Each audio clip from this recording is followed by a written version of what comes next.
Well, mercifully, Chicago fans, today marked the last time for this 2021 season that we were going to be subjected to 3 hours on a Sunday afternoon of Bears football. And probably equally as mercifully, if you're a Vikings fan doing all your skull and shit, there's one last time, hopefully forever for you, that you had to watch Zimmer Ball for 3 hours on a Sunday afternoon. Holy Christ. Today's game is the embodiment and personification of the state of both of these organizations, why both of these head coaches obviously should be fired, and why more changes need to be made within the leadership structure of both organizations. Like, this is a fucking train wreck of a game. Think about it. This is how bad it was. The Bears had like a 14-3 lead, wasn't it, going into halftime? How in the hell, if you're the Vikings, are you down 14-3 to the Chicago Bears, coached by Matt Nagy, with Dumb Dick Dalton as the starting quarterback? And to think about it, if it wasn't for Nagy and Dalton, the shit would have been much worse. Let's go for it on 4th and 5, and Andy Dalton eats a bad sack.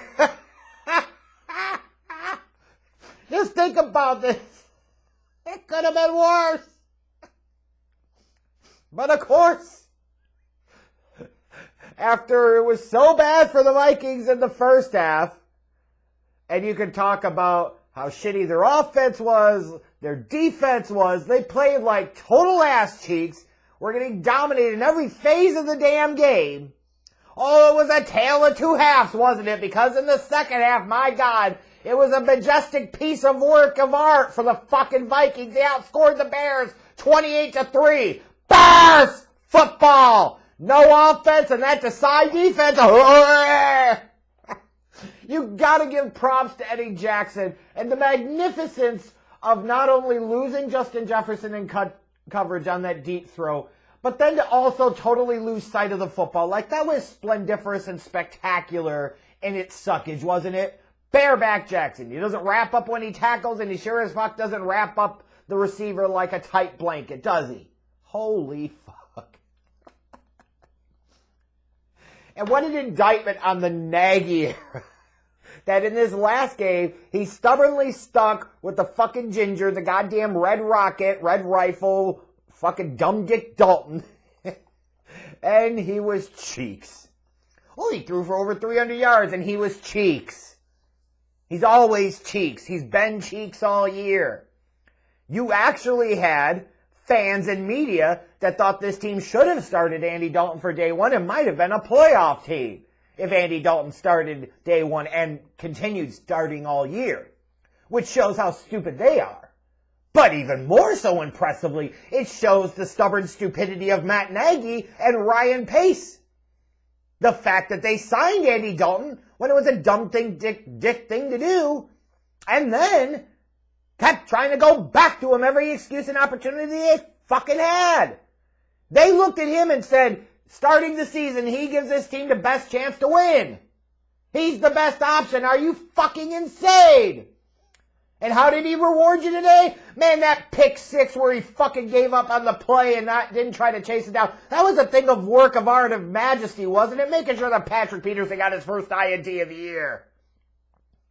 Holy hell. Like, Andy Dalton in a nutshell, 2021. Makes a quasi-athletic, but not really athletic play on third down. Almost gets in, but of course isn't a good enough athlete to actually get in. Knee is down, so on fourth down, he eats a really bad sack. Just like on 4th and 5, he eats the really bad sack. Numerous times today, looks like he was just staring down at the defender and waiting to take and eat the sack at the worst, backbreaking, most critical times. Oh, it was bad and it was terrible.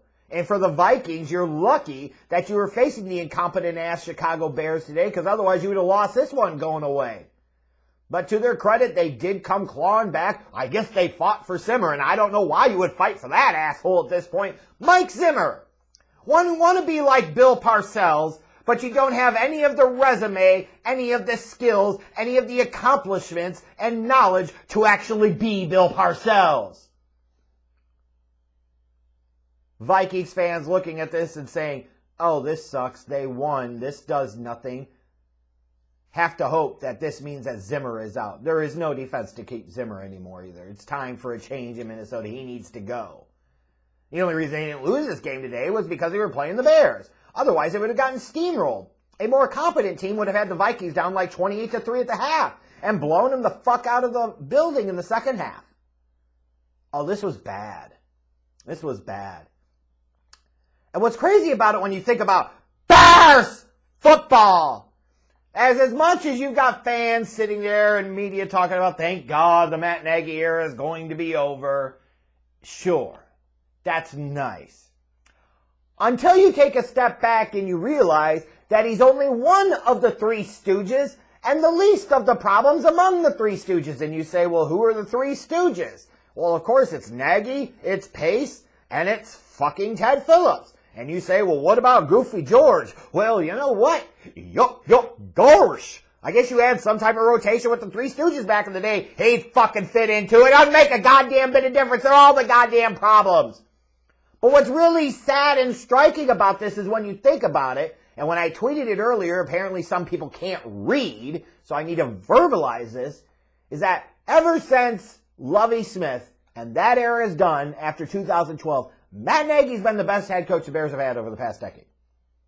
Better than Trustman for sure. Certainly better than John Fox in Chicago. Are you fucking kidding me? Also an indictment on this organization and its leadership that you'll be looking at the Bears hiring their fourth head coach in a decade. That's not ideal. That's damn near skid marks territory.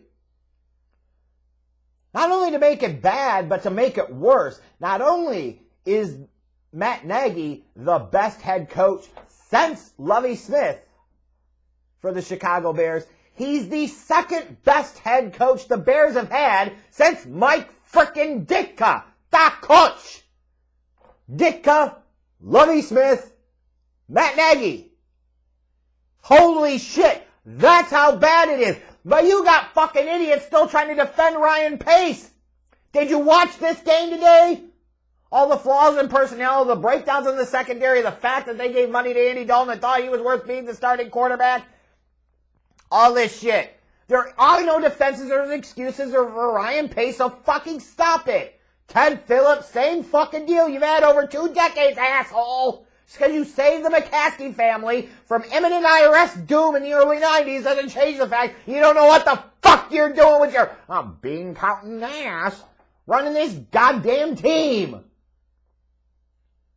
The fact that Matt Nagy is the best head coach since after the Lovie Smith era, and the second best coach the Bears have had since the end of the Ditka era, is all of the indictment you need to know about the Chicago Bears, the McCaskey family, the ownership, Ted Phillips, and most importantly of all, Bears football!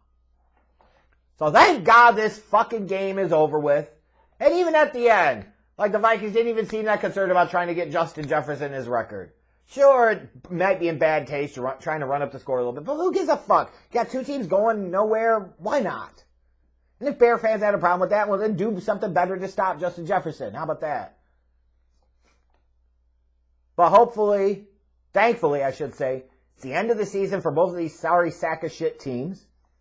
If you're a Vikings fan, now you just wait to see if the inevitable axe does get dropped on the Mike Zimmer regime, and then where do you go from there? As this is not the best picture. He had a fucking defensive coach for years, and his defense has sucked dick. I mean, the fact they even gave up 17 points to the Chicago Bears today shows how much that defense sucks dick. And then as far as the Bears go, oh my God, everybody assumes Matt Nagy's gone. But the fact that there's even still debate about what happens with Ryan Pace and Ted Phillips tells you all you need to know about the state of Bears football. 2 do-nothing, go-nowhere organizations stuck in the purgatory of mediocrity of mid-fucking-card hell of the NFL now face critical junctures in their organizational history It's a big spot for both of these teams this offseason, and they got to get it right. As that NFC North could potentially be wide open next year. But holy fuck. Like, I laughed during that second half as the Bears pissed this game down their leg. People trying to pump up Desai in the first half, only to sit there and get awful fucking quiet in the second half. Unbelievable. Just unbelievable. That pick six was majestic. Oh, thank God this 2021 season is over. It's been a headache. It's been heartburn. It's been frustration. It's been annoyance, aggravation, all of that. Meaning, it truly, truly has been Bears football!